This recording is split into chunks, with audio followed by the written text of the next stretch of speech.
C'est une de nos grandes voix appréciées sur la scène internationale. Kumba Gawolo prépare son retour après une longue absence due à la maladie.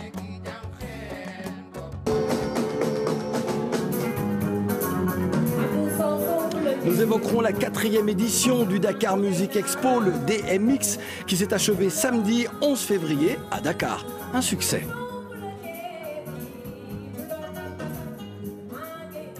Et nous terminerons avec le dernier clip d'un rappeur culte, Didier Awadi.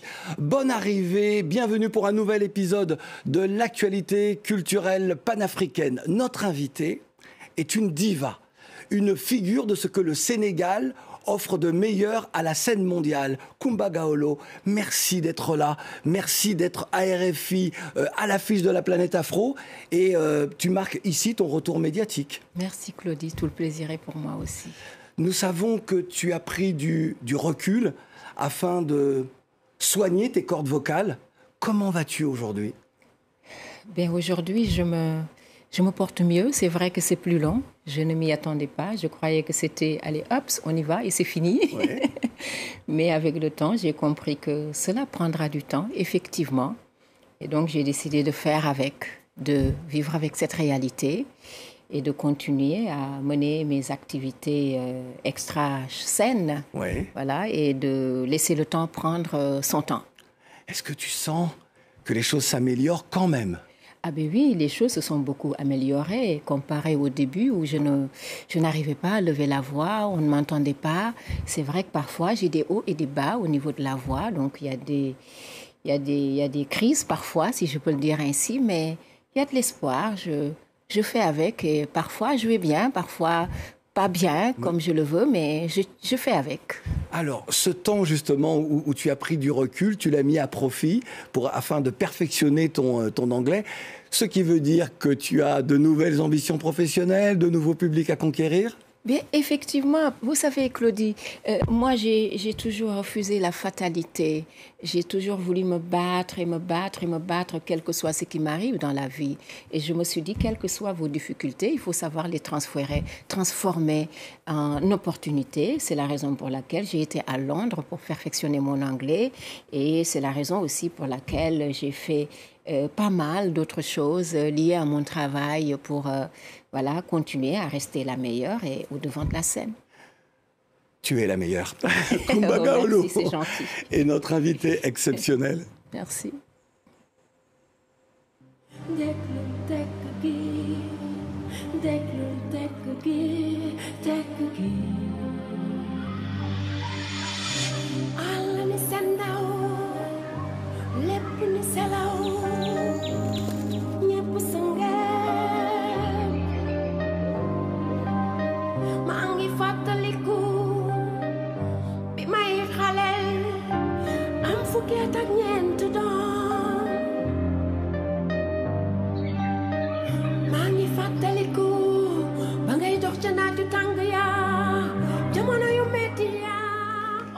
Tegui, magnifique chanson. Je ne savais pas que tu étais une virtuose du piano. Cela aussi, ça fait partie des challenges et des objectifs que je me suis fixés pendant ma maladie.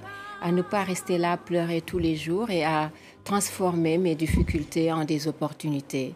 Alors je suis retournée à l'école de la musique, je me suis mise au piano parce que je me suis dit un jour, écoute ma fille, au lieu de te mettre là à pleurer, utilise le temps que tu prends à pleurer pour apprendre. Ainsi au moins cela t'apportera quelque chose de nouveau. Cela va être une renaissance à ton retour, tu redeviendras une autre personne.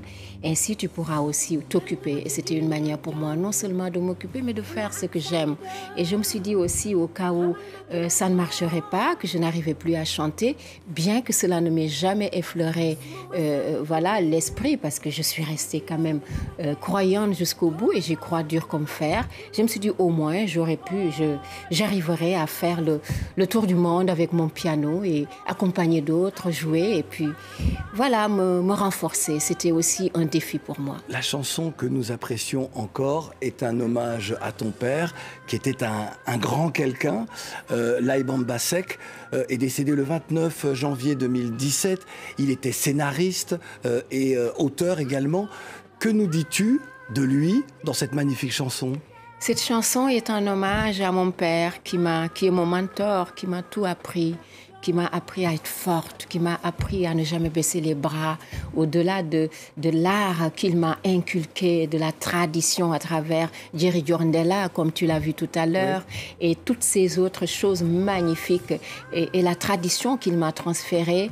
Et c'est un hommage à lui, c'était une manière pour moi de le remercier et de lui dire, voilà papa, j'ai pas oublié ce que tu m'as inculqué. Aujourd'hui, ça m'a permis de tenir, d'être forte, de te rendre hommage. Mais Tekgi, qui veut dire écoute le silence, qui est une chanson de deuil. Parce que quand il y a deuil, tout est silencieux, tout est calme, tout le monde est perdu, tout le monde est pensif. Et pour moi, c'était aussi une manière de faire allusion à mon état, puisqu'il fallait écouter le silence, pour que le silence me dicte la voie à prendre pour me sortir de ces moments difficiles que je traversais. Donc je pense que cette chanson non seulement est en parfaite cohésion avec l'hommage que je voulais rendre à mon père, mais elle était aussi en phase totale avec ma situation qui avait besoin de silence, parce que j'avais besoin de silence, j'avais besoin de rester seule, j'avais besoin de cette quiétude pour retrouver ma voix. Si je ne me trompe, ton père est l'auteur du texte de Soweto, l'une de tes premières chansons. Oui, c'est lui-même qui a écrit cette chanson alors que j'avais que 14 ans, en hommage à Nelson Mandela dans le cadre de la lutte contre l'apartheid. Tu n'es pas sans savoir que le DMX, le Dakar Music Expo, s'est tenu donc évidemment à Dakar. C'était la 4e édition, une édition importante. Doudou Sarr, justement son fondateur, a placé ce rendez-vous entre prestations scéniques et rencontres professionnelles sous le signe de la digitalisation des musiques africaines. Ce soir, dans Couleur Tropicale sur RFI, je dis bien sur RFI parce que tout à l'heure j'ai parlé d'RFI avant de parler de France 24, à 20h10 temps universel, 21h10 en France, eh bien nous recevrons Doudou Sarr ainsi que le directeur de l'Institut français de Dakar et des artistes bien sûr.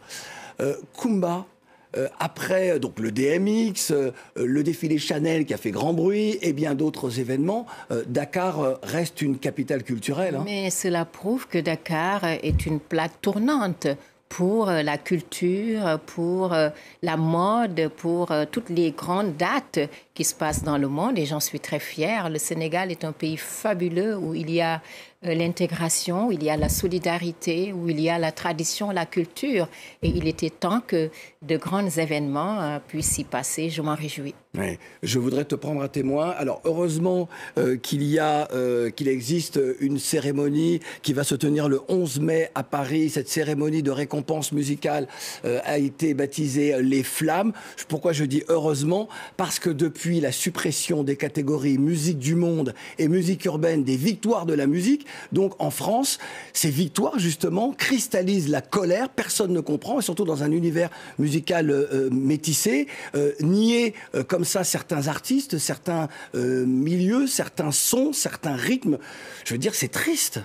Je trouve ça bien dommage, puisque actuellement, que cela soit musicalement ou dans la mode ou dans d'autres activités, le monde est aux échanges entre les peuples, aux échanges pluriculturels, aux échanges entre les musiques. Ce n'est pas pour rien que les Américains, ces dernières années, et récemment d'ailleurs, font beaucoup d'échanges avec l'Afrique, avec la culture de l'Afrique. Évidemment. Je trouve ça bien dommage. Kumba, il nous reste très peu de temps. Où en es-tu de cet album que nous attendons tous, qui est normalement en phase de finalisation?